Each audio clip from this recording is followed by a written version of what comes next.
Coming up on America's Heartland, a husband and wife in California's Mendocino County grow chili peppers made into a spicy yet sweet chili powder, beloved by chefs around the country. And we're really growing chilies for their flavor, not necessarily for heat. Meet farmers in Southern California who are growing green beans and other produce harvested by volunteers, then shipped to local food banks, where people can shop just like they're in a regular grocery store. We're going to treat you like you were fully paying with your money. Farm to Fork host Sharon Profis prepares a sweet corn polenta that she calls summer in a bowl, complete with fresh corn, roasted tomatoes, and crunchy prosciutto. And it's a different way of making polenta than you're probably used to. Tour a brand new peanut factory in Alabama, owned by the peanut farmers themselves, helping ensure a global supply of this healthy and popular snack. And head to Arkansas to meet fourth-generation soybean growers using innovative ways to save water, protect the environment, and keep the soil healthy for generations to come. It's all next on America's Heartland. America's Heartland is made possible by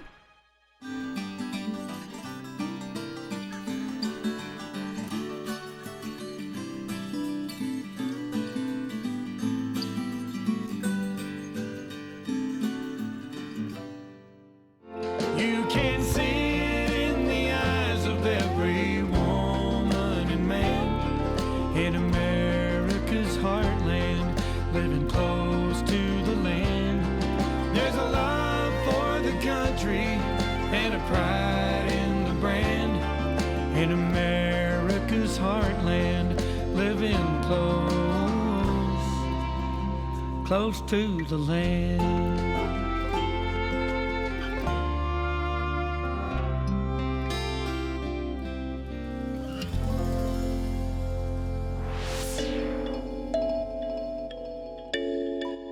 About 100 miles north of San Francisco, in misty Mendocino County, lies the small town of Boonville and the Boonville Barn Collective.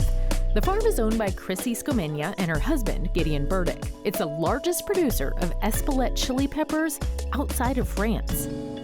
Boonville's a really great place to grow specifically the Espelette chili because we have a really similar climate to the Basque region in France where these peppers are from.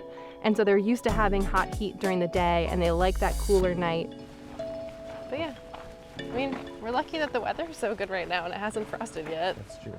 So here on the farm, we grow chili peppers that we dry and grind into chili powders, and that's our main crop.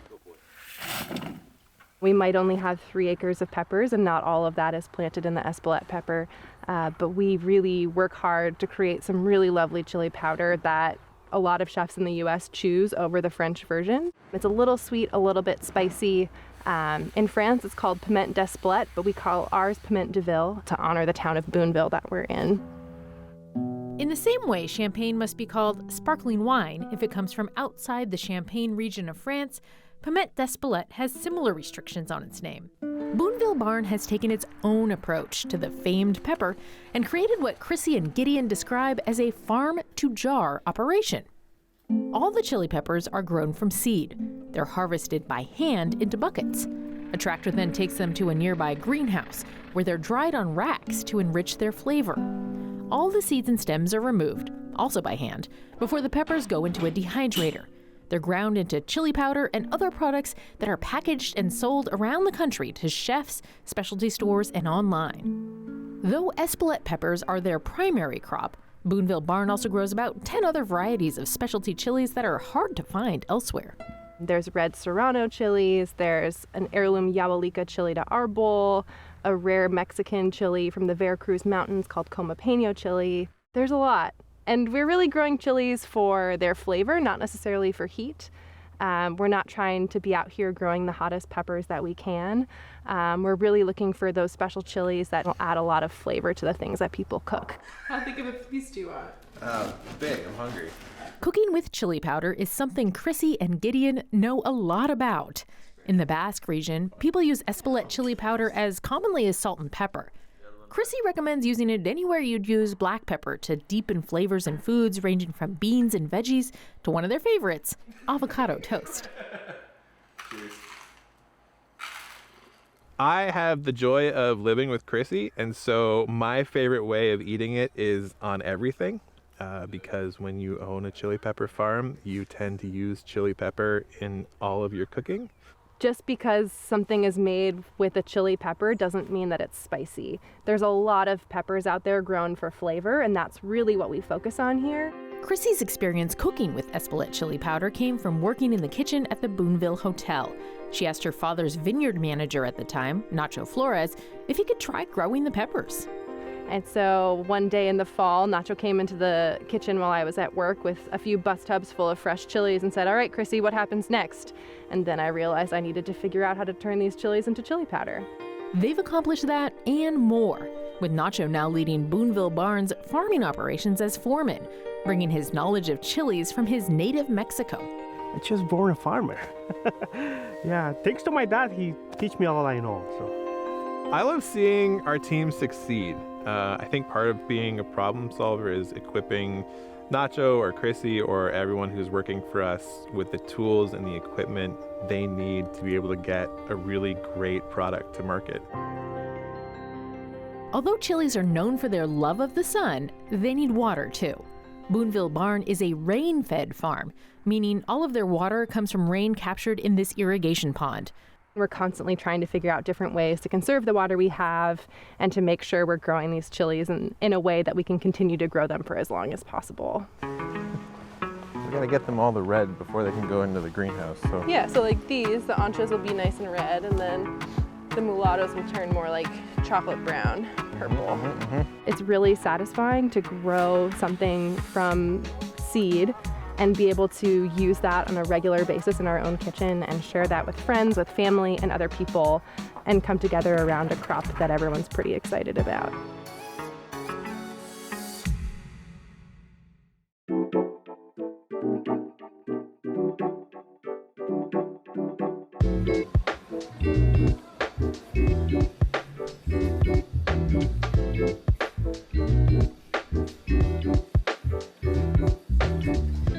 You are looking at a field of dreams come true. These 40 acres of farmland thrive in the heart of highly populated Orange County, California. It's home base to Solutions for Urban Agriculture, a nonprofit in Irvine dedicated to fighting hunger. And on a Saturday morning just after sunrise, this group of volunteers works side by side, harvesting fresh vegetables. This fertile soil is sacred to the nonprofit's founder, A.G. Kawamura.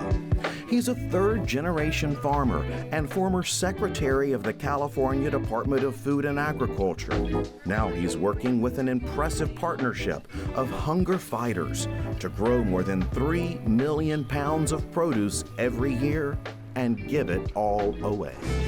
Our group Solutions for Urban Agriculture, we have a wonderful saying, it'd be nice to have edible landscapes everywhere so there's hunger nowhere. And that elevator pitch, if you will, continues to be our rallying cry. We've been able to transform all kinds of different vacant lots, vacant pieces of land, available pieces of land for an integrated process of growing food for the food bank. So the University of California, for example, steps up and helps us with the cost of rent. The availability of volunteers has enabled us to basically plug into a very large population of folks that just want to do good for the community. A huge community. More than 4,000 people volunteer on this land each year. Today, they are picking green beans that will be distributed to food pantries across Orange County, serving some of the neediest people living in one of the wealthiest areas of the world. 20 million Californians live within 90 miles of this farm. More than 2 million of them live in poverty. What do you want people to really get? That food and nutritional insecurity is not a supply problem, it's an access problem. We have the food, we have the land, we have folks that are willing to address that problem. It's that those that need it the most don't have access to it. Claudia Keller is CEO of Second Harvest Food Bank of Orange County and works closely with Solutions for Urban Agriculture. Today, they are a mighty force. Claudia's nonprofit partners with 300 food pantries across Orange County. Because volunteer labor is used to harvest the crops, Second Harvest is able to purchase the vegetables from farmers at a much lower cost. There are people that say, why can't someone pull themselves up from their bootstraps? Mm-hmm. I've heard it. Mm-hmm. I'd like your response to that. You can't do anything unless you cover the basics of life, right? Water and food. Once we have that covered, we can then worry about things like shelter and clothing, and then worry about things like education and career and raising a family. South County Outreach also partners with Second Harvest. This is what's called a client choice food pantry, where recipients select their own food. Second Harvest veggies are often first choice. Laval Brewer runs South County Outreach, where thousands of clients walk these aisles each month. Many of these clients leave with more than a meal. The dignity and respect that we provide someone is we're gonna treat you like you are fully paying with your money. So as you walk in, you're gonna walk into a regular experience that is a grocery experience. The difference is when you walk out, you don't pay me anything. With that, we're gonna make sure you get fed. We're gonna make sure you have the things that you need to feed your family and do it in a way that nourishes the soul and the body alongside of each other. There was a lady that when she came through the line, she looked at me, and in one look, I knew exactly what she was saying. And she just began to cry. And she was so overwhelmed at the way she was treated here, like a human being, in the middle of being human. And it radically impacted her. And this is, you walk in and it's an experience like you're going to your local corner market or better. And back to that field of dreams, that fertile soil where it all began. We found the volunteers' lives are being changed as well. I'm very grateful, I should say, honored and privileged, anything to be a part of that. Still ahead on America's Heartland, peanuts continue to grow in popularity, and they've become one of Alabama's top crops. Plus, meet a family of soybean growers in Arkansas, passionate about continuing their agricultural legacy. But first, Farm to Fork host Sharon Profis shows us how to make a fresh corn polenta topped with crispy prosciutto and roasted tomatoes.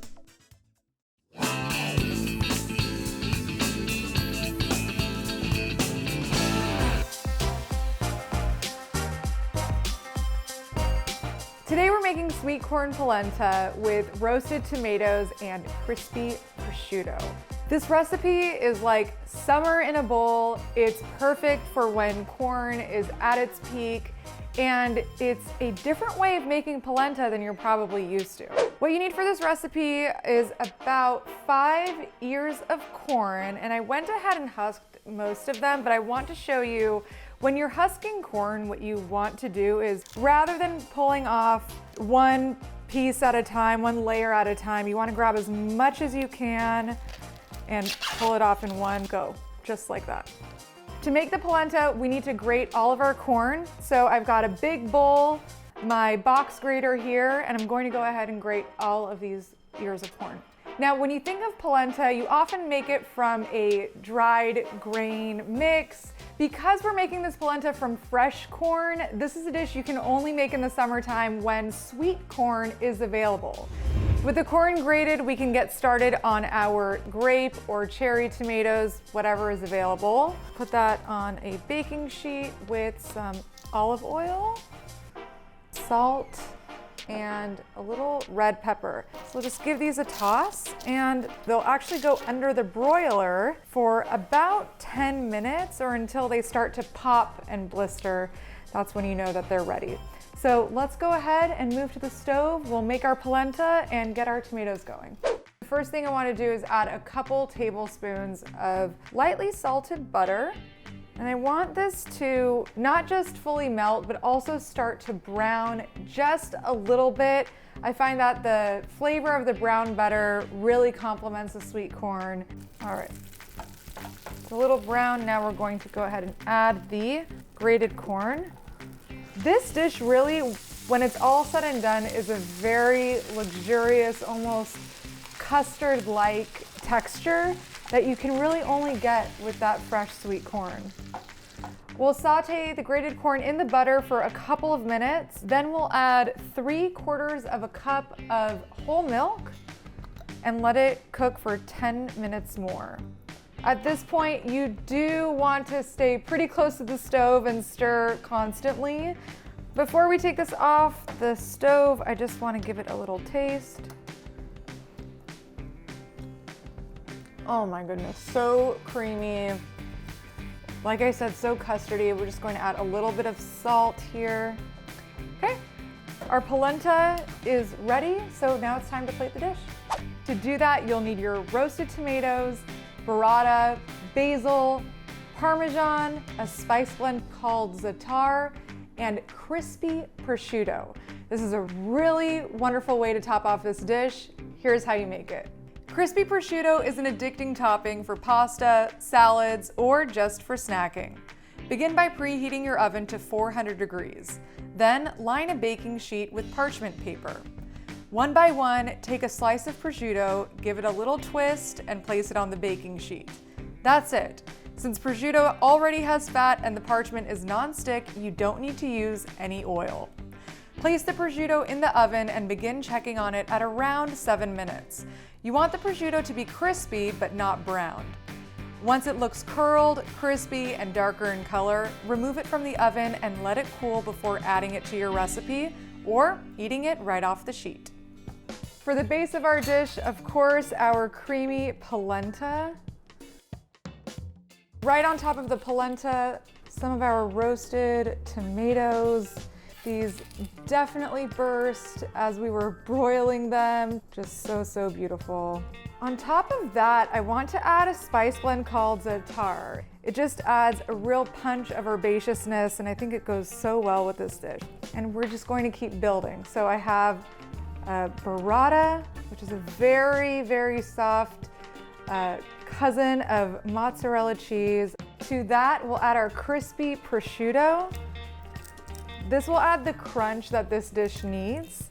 So I like to just take a few pieces and break them up, and we'll grate some Parmesan right on top. This is such a great way to finish this dish. And this wouldn't be a corn and tomato dish if we didn't add fresh basil right at the end here. And now all that's left to do is eat.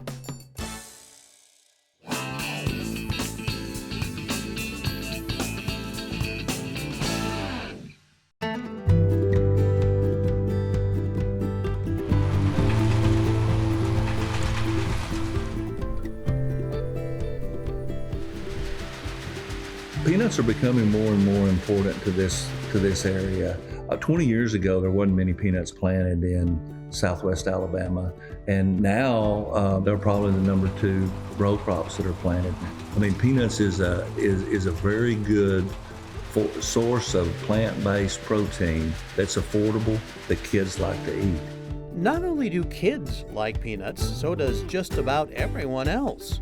Peanut consumption is at an all-time high, averaging more than 7 pounds of peanuts per person in 2020. Here in the small town of Atmore, Alabama, farmers are ready to take advantage of peanuts' growing popularity. A new peanut plant opened in 2021 that can process about 600 tons of peanuts a day. It's called Coastal Growers, and it's largely owned by the peanut farmers themselves. Coastal Growers is owned by 197 farm families at this point.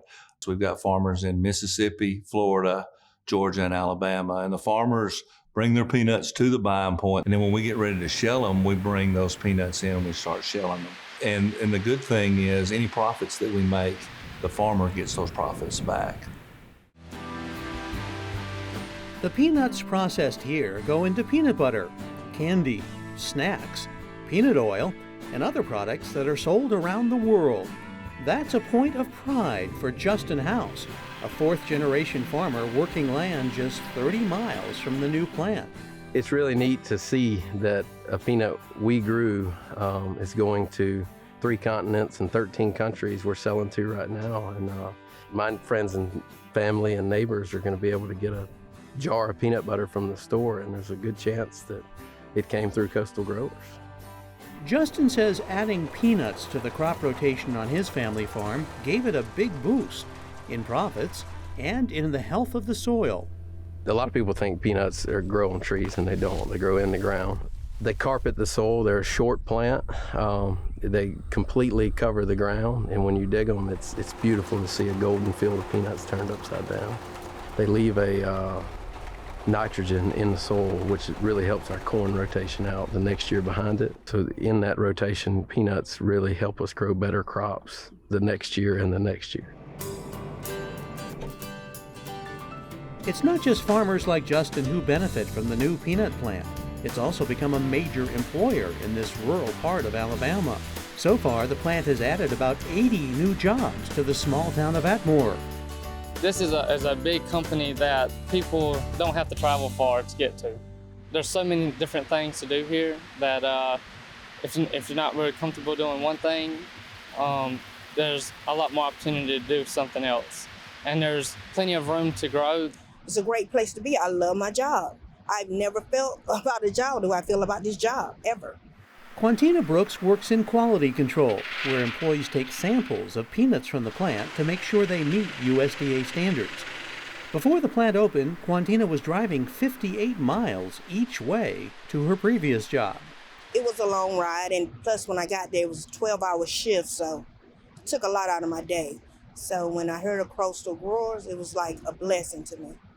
The jobs alone are probably the best asset that you're bringing to the table for the city of Atmore. Foster Kaiser is with a nonprofit group called the Pride of Atmore, which is restoring a 100-year-old theater downtown. The hope is to revitalize the town center and create an arts and cultural hub.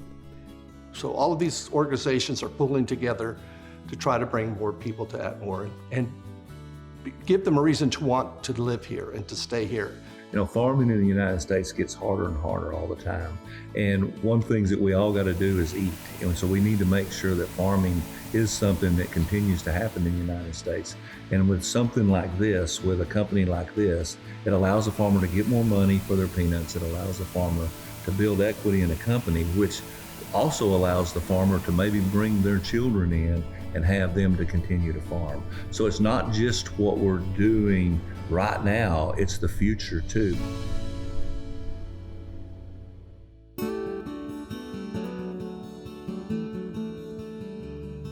I grew up, I was taught that you work hard all the time, and I kind of just kept that philosophy. I just raised my boys the same way. Dennis Hagewood still has memories and photos of his childhood growing up on his dad and uncle's Arkansas farm. Here's Dennis at age 9 driving his first tractor. And this is Dennis today, still farming, but now with sons Derek and Drew, daughter-in-law Shannon, grandsons Sam and Judah, and a whole slew of other relatives carrying on the tradition of hard work and family closeness, now embraced by a 4th generation of Hagewoods. This ground was taken care of the decades before I got a hold of it, and I can promise you one thing, I will take care of it better than anyone else because it means something to me. Taking care of the ground runs through every season. Drew and Derek look for the ideal time to harvest every soybean field. But their commitment to sustainability begins much earlier in the year, from when the seeds are planted all through the growing cycle. That's when the precision agriculture means the ground in each field is sloped ever so slightly downward to ensure water isn't wasted and there's no runoff of precious soil additives. So conservation of water is always at the forefront of my mind. Before we plant a field, the number one thing we look at is it ready for irrigation? Combine that with GPS mapping to make sure just the right amount of nutrients and other inputs are applied. And that means nothing wasted, nothing escaping into the environment. We practiced sustainability before it was cool. My grandfather's farmed this field. My father has farmed this field. We've been doing that because this is the greatest legacy that I have, is this farmland. Someone has asked me, what it's like farming, with your family, and it's one of the most rewarding things. Is we have a good rapport with each other, and I think it's made us a lot closer. Just the closeness that you share, going through the trials and then going through the happiness of the rewards at harvest. I love being a part of a farm family.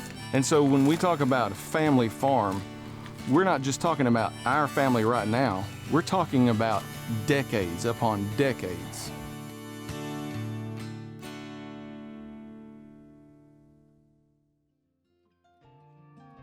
That's it for this edition of America's Heartland.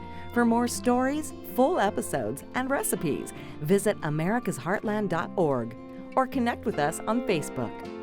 You can see it in the eyes of every woman and man in America's heartland, living close to the land.